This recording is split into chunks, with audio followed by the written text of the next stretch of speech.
it's Lisa with Artful Fairy Designs, and I'm going to do just a quick tutorial on how to put your hanger, your jute, into your ornament along with your bead and ribbon if you have some. Okay, so the first thing we're going to do is we're folding our jute in half. Okay, let me make sure I get that somewhat close. Okay, so we're going to fold that in half.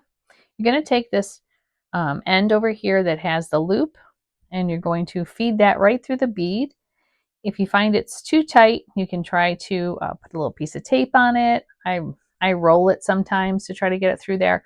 You can poke it through if you need to, but it should go through nicely if you have one of our beads. They're usually a pretty good size.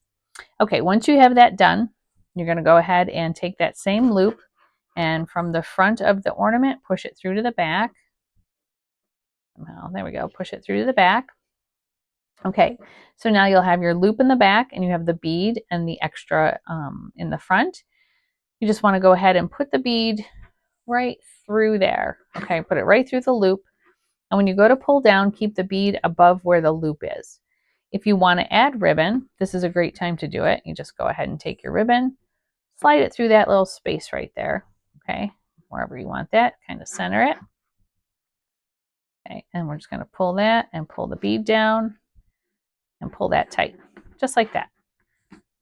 Okay, you can adjust it as you need to, and then go ahead and tie it off. And that's it. And now your ornament is totally finished.